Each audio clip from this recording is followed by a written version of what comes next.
Welcome to today's Think Property Club podcast. Um, if you're new to this, we teach people how to do small to medium property developments in Australia. We will teach you more about that as we go along. Today, we're bringing on a member from our team who is going to teach us about how do we build our brand.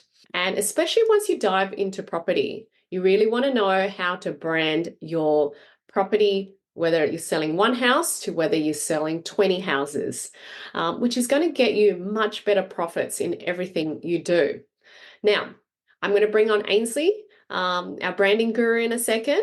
Now, for those any questions, at the end of the podcast, we're going to allow our students, our members, to ask questions. So hold on to those beautiful, curious minds that you have on everything we're going to cover today. So, Ainsley, welcome.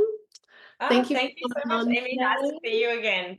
I Hey, know everyone. you say hi to Ainsley. Put on your camera if you're I love that on. people have got their videos on so I can see them. Exactly, exactly. You've helped lots of our students in, the last couple of years. So thankful for that. And, whether it's on their own brand or whether it's on their property projects. And I know you're going to show some of them towards the end. But I know you've got a lot to cover. It's really super exciting because I know as we're moving into this world of, Gen YZ, etc. We all have to represent ourselves differently. There's no Yeah, hiding under shields anymore.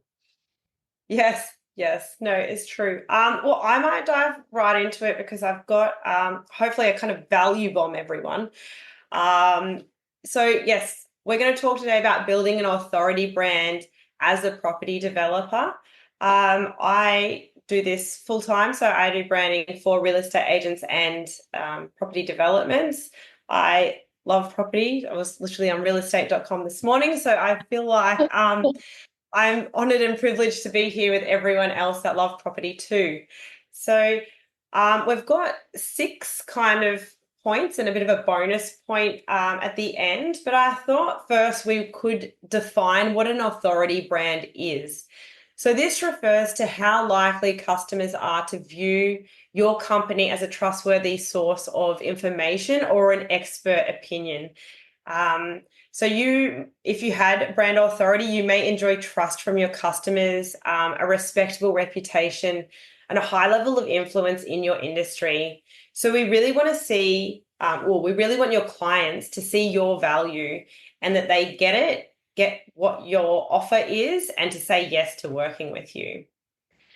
But before I get into the tips and tricks of building your brand authority, I thought we'd just cover quickly the big problems in the way. So I think the main thing for everyone is time, because building a brand authority, it's a slow burn.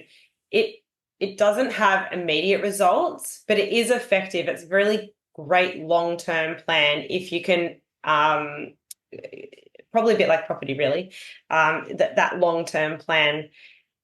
The other thing that I think is a problem is this. I don't know if people remember this from their TV screen, but that white noise of a world that never sleeps. So it's really just a pixelated metaphor of all of the information and the images and the social media pings and the interruptions that flood our everyday lives. We're trying to process so much information, and our little caveman brain is just trying to find the products and services that will make our lives easier and better. So if we're thinking in the eyes of a consumer or our potential client, we need our business branding to be really clear to gain standout. So if we come to the first tip, I would say creating a strong brand is a lot like building a house. And we really want to start with that strong foundation. So the strong foundation in branding is your brand strategy. A lot of people think that their branding is a logo, and that is a part of it. But branding is really what makes you different from every other company out there in your industry. So to lay the right foundation is to really take a look at sorry, I'm full of analogies. today, but if we look at this iceberg, we want to dive under the surface and really look at your ideal clients, your position within the market, and we want to find out why you do what you do, because I'm sure everyone's heard or read that Simon Sinek book. People don't buy what you do, they buy why you do it. So most people come to me and they want these things, logo, website, the marketing collateral, the lead magnets. But to effectively communicate your essence, we need to jump into the brand strategy underneath first. Because 88% of consumers say that authenticity is really important when deciding what brands they want to support. So, or, to buy from, basically. Chances are you're not going to catch the attention of everyone. We don't want to water down our marketing and our message to the masses. We want to have that ideal client, and we'll jump back into that in a second. But I just wanted to do a quick kind of exercise here. Part of the brand strategy is talking about our core values. So if we look through this list of things, if there's any that resonate with you, you can pop them in the chat. But really understanding, what do you love about property? Or why did you become a property developer? Or even more importantly, like, what's just important to you in your everyday life? So as an example, it's just a bit of a funny one. If you love Italian wine, what your value might be is that you love bringing people together. So your value might be community or family. So having these 3 to 4 values and just having those as underpinning everything that your brand stands for. Because again, 71% of consumers buy from brands who share the same values as them. So if we just jump into the second point of that ideal client that we talked about, you can't be everything to all people. So what we want to do is get your smallest viable audience. Now, as I mentioned just before, if we speak to everyone, the message is going to be too broad. It's not actually going to pinpoint anyone's pain points or frustrations. It's not going to solve anything for the whole, like, everyone that's in your industry. And we also don't want the market to be too small, because that's an unsustainable business practice, right? So we want to find our smallest viable audience. Oops, wrong way, sorry. So what we'd like to do is profile, about 3 of your favorite or most profitable clients. So how you do that is you literally describe their demographics, so their age, their family, their profession, their income, if they're, their type of family unit. And then we want to think about, their thinking and feelings. So what frustrations do they have? What property needs do they have? Because these type of answers can help shape our property development or our decisions when we come to, deciding those property development things. So when we nail our smallest viable audience, we need to tailor our marketing and communications to speak directly to them. So the third part, after we do our brand strategy, is coming up with a visual identity. And this is really the starting point for the look and the feel of all your marketing content creation. And we want to understand what kind of visual branding will match your business best. So if you want to be seen as luxury and sophisticated, you might have darker, more muted colors and maybe have like a bit of a gold or a silver in there. Or if you want to be known as more approachable or like, mass market, you maybe have more vivid colors and more of an approachable, like sans serif font. But the goal here really is for you to stand out and make people remember you.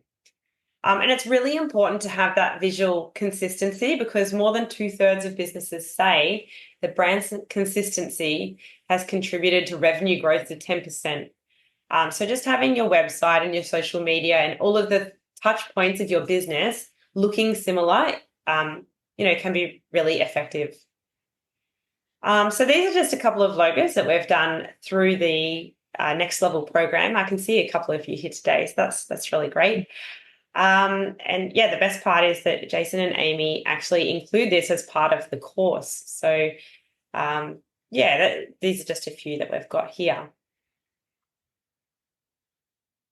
Number 4, the fourth tip that I would say is building your online authority. This is a massive one. There's a lot of things online now, but it's all about maximizing your street appeal. So once we've got the brand foundation and we've got your visual identity, the first thing that I would say that you would put it into is a website, because your website's your online home. And when someone's referred to you or they Google a business like you, chances are they'll end up on your website. And the goal is to convert those eyeballs into leads. So I just had a few helpful tips here that I feel like would help if you were going about making a website, to have that uncluttered, clear website, because that's never going to go out of style. You want to optimize your page speed. So how you do that is by having a smaller, like compressing your images. And you can use attractive calls to action. So just instead of find out more, you can have like register your interest or book a chat, book a free chat. Those type of things can help push people down your sales funnel. So yeah, the other thing we can do is educate your visitors through guides or resources. So these are usually like free content, and you get in exchange their email, and then that way you can start conversing with them and communicating with them. And then they can know, like, and trust you that bit more. They become then from a warm, well, just a lead to a warm lead. And the other thing that you can do in terms of building your online authority is to have a Google business profile. So this is mine, just the back end of it, under the hood, so to speak. But I'm sure that anyone that needs a tiler or a plumber, any type of service, you've all Googled and you've like looked at their reviews. This is a really great way to capture reviews on your Google business profile, and you can link your website to the business profile, so it just connects straight through. Another thing that I just said before in terms of creating, there's image meta tags. So image meta tags Google really likes. It's an inclusivity thing. And it basically shows the data of the image in like a back-end information. I just wanted to show everyone here that you can, if you have a bit of a prompt into ChatGPT first, so you could say, I'm a property developer and I work on these type of developments and I target these type of people and I work in these suburbs. And then, and then you can upload the image and ask it to spit out an image meta tag for you. That's a bit of a foolproof way of doing that yourself, if that's something that interests you. Another part of building your online authority is testimonials. So having that social proof is really important. As I just mentioned, like I look at every review before I engage a business. I don't know if you're all the same, but I do. It has that trust and validation. And also, as humans are kind of a herd animal, and it has that bandwagon effect. So psychologically, if everyone else has used those people, we are more likely to use them. Our brain has a preference for that. Another way that we can build up online authority is having case studies. So if you've have recently completed projects or you've got a portfolio, it really helps with that trust and validation. You can showcase this on your website. You can have it on any of your social media, which brings me to the last point of our online authority is a social media presence. So if you deal with like an older generation that's not on social media, it may be better to use your time elsewhere. But I would say most people are on social media now. And if we think about some type of content to post on there, I know a lot of people find it a bit daunting to post on social media, or they don't know what to post. I would just encourage you to go back to that client profile exercise, because if they've got some frustrations, you can solve those either through like long form content, so writing, or through imagery. You can kind of tell stories in terms of how you solved those. Another thing you can do is tell your story. Like, why did you get into property development? Why do you love real estate? Those type of things can really help a follower like know, like, and trust you and want to work with you in the future. And other bits and pieces, if you're on a webinar or a guest speaker, those type of thing, you can share the talk's essence on your social media, and you can add awards or industry affiliations. The other thing that I've seen lately in terms of social media is people are more drawn to those real or vulnerable stories. So if that's, if you have some type of lesson or something that's happened recently, sharing those stories tends to be really effective at the moment. The fifth part of building a brand authority is networking and partnerships. So I would encourage everyone to, be part of a network, form those industry connections, go to industry events. You can put yourself in for awards, or people can nominate you for awards. Just even going to the awards night where everyone or your clients or potential people are there. Like that's a great way of meeting people, and it increases your brand visibility. So I actually went to a industry thing in Sydney end of last year or so, and I got talking to a lady. I'm a bit of an extrovert, so I love this whole networking idea in terms of building your brand authority. You might not be like that. That's okay. You can, maybe focus more on your blogs or the social media presence. Anyway, I got talking to this lady. We got a photo together, and at the end, she had shared on LinkedIn all of the things that she learned throughout the day. And she tagged me in it, and inadvertently, I piggybacked off her success. She actually had a fair few followers. My post impressions went up 3,500%. So look, this type of stuff really does work. It's like a real world example, I suppose. I didn't realize how effective that was until that happened. But yeah, I would really encourage you to just know who you are, know what you stand for, and also know how you serve your customers, because your vibe attracts your tribe. And I feel like being authentically you makes you more approachable. It makes your business more approachable, and people connect with people at the end of the day. So, my sixth point was on thought leadership and content. So if you're more of an introvert, or if you don't like those industry events, this might be more for you. Of course, if you do all these things, it's obviously more potent. But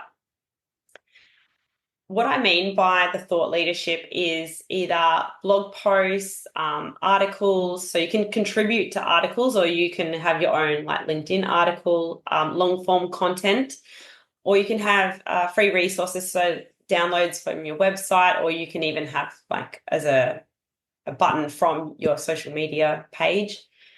Being a guest speaker, like something like this, or a guest speaker on a podcast, all of those things offer value, and they really position you as the expert in your field. So I just had another little cheat sheet because, as I mentioned at the very start, we're very time poor these days. So if you wanted to write a blog post, I just did this quickly before. I would use ChatGPT to kind of work through a lot of the brainstorming. I'm just going to show you an example here. So I've prompted ChatGPT. I would probably make my prompt a little bit longer and say that I want to be known for being friendly and approachable and a few other bits and pieces. But I've just written, I'd like to brainstorm some blog ideas for my website. I'm a communication designer for real estate agents and property developments. Can you come up with 10 titles or topics for my blog? And it literally has spat out in the matter of a few seconds, 10 topics.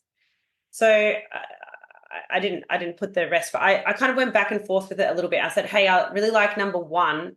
I think from frumpy to fresh, that didn't really resonate with me, but I kind of feel like real estate agents sometimes get seen as used car salesmen, like they're not trusted, and I wanted to go through via that angle.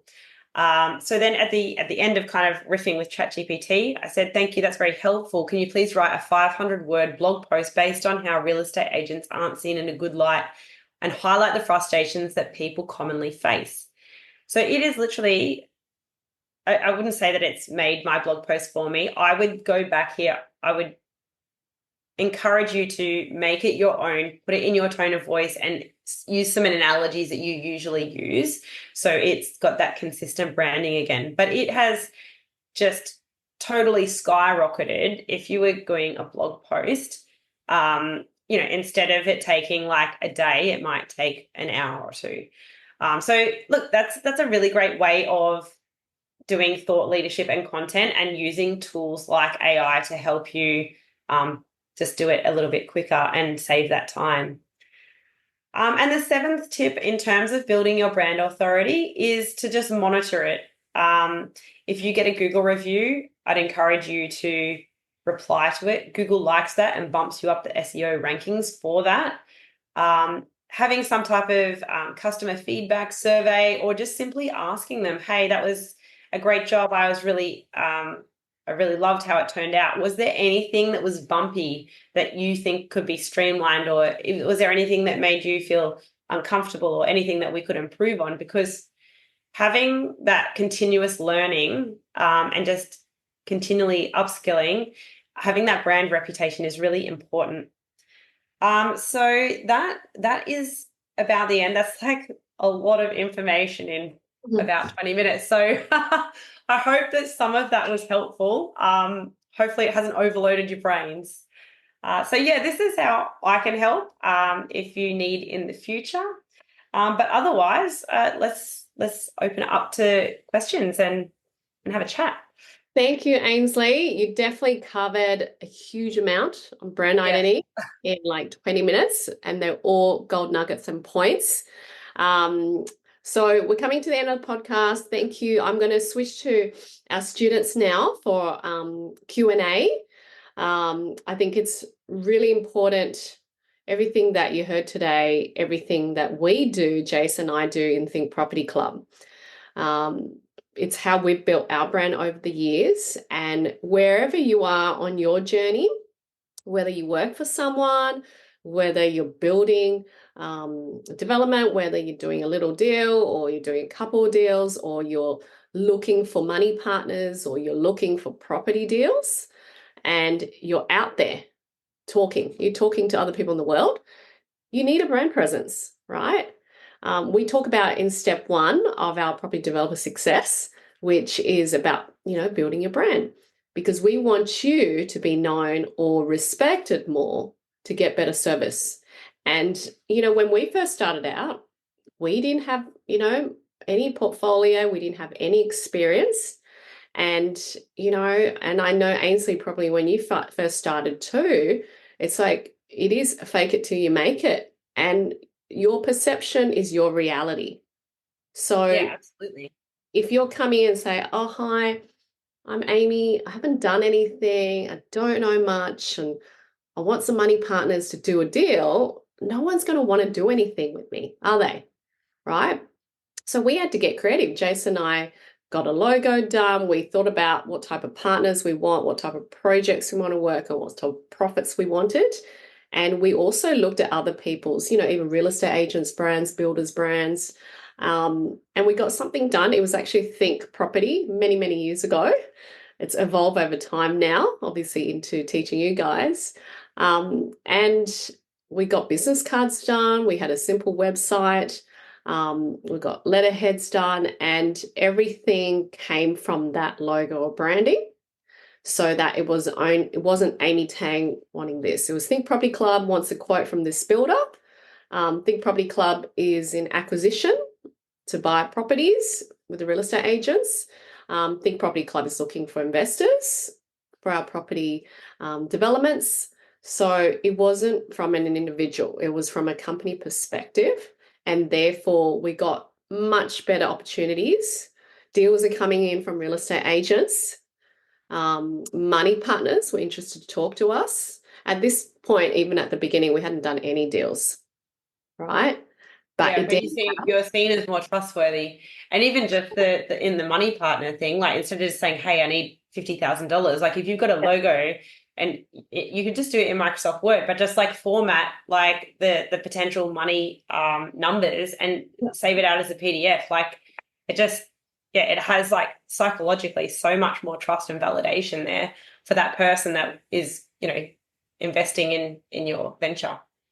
100%. And, I want all of you to trial it. If you don't have a brand, I get something done, whether it's through Ainsley, whether it's through another. There's lots of people online where you can do a logo. Just try it.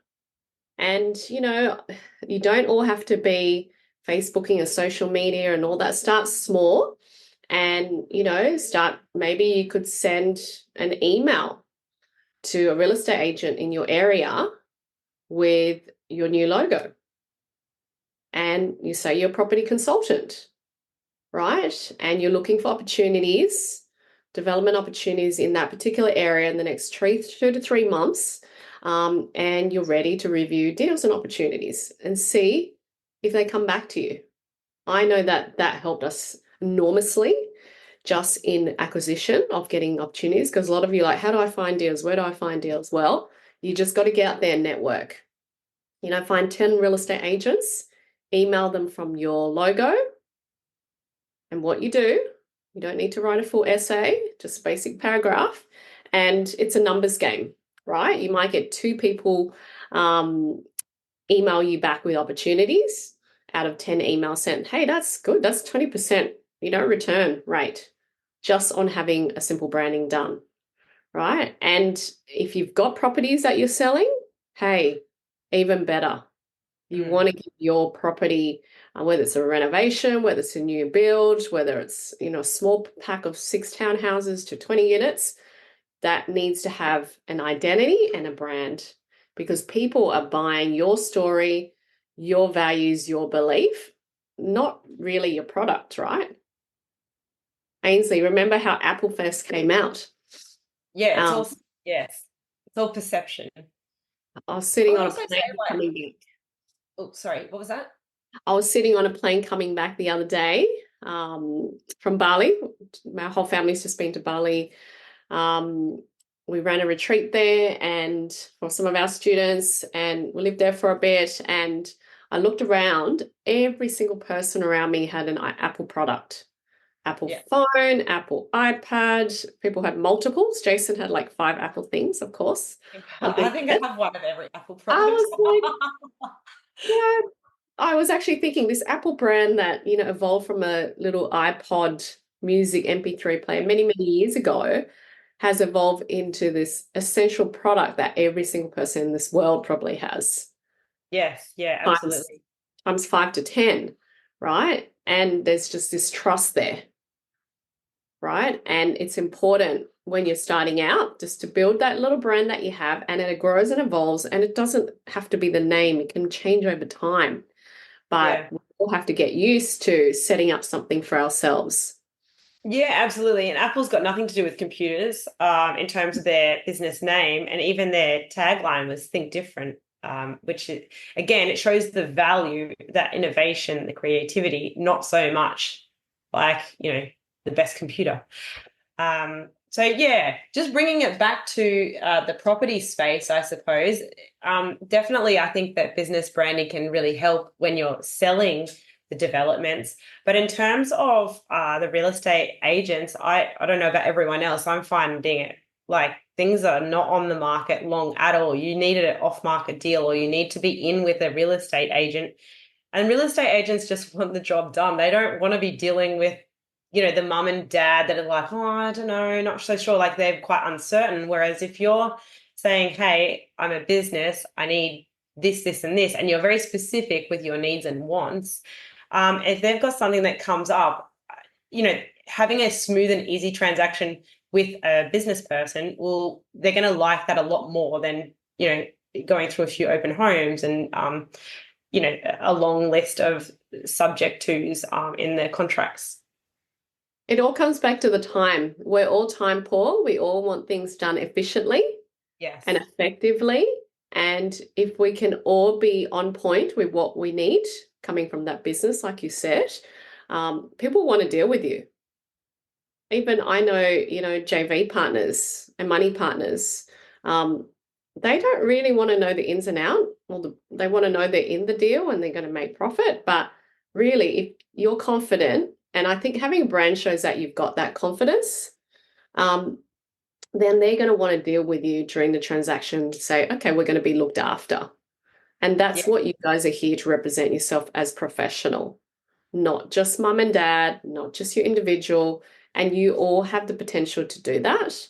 And really, this is the first step in that property journey if you haven't done that already. So make a little goal for yourself from this webinar is to look at how you can set in a brand identity for yourself. Whether it's a logo, like go back, we're going to send you this recording of this webinar, go back and look at the points that Ainsley covered. Who will you be appealing to, your client? Is it JV partners? Is it builders? Is it real estate agents? Is it, worker partners? You might have money and you want to invest in a deal. Hey, you need to represent yourself too. Well, what do you want for a deal? How do you want it to work out? And what values do you have in doing a deal? So these are all super important in this property journey, to build rapport, to build trust. And the better you can get at building business relationships, the better opportunities and people you're going to meet. So yes, so there's lots of different tools and apps that can help you more. I'd recommend everybody to rewatch this webinar, to write down the points as well, and feel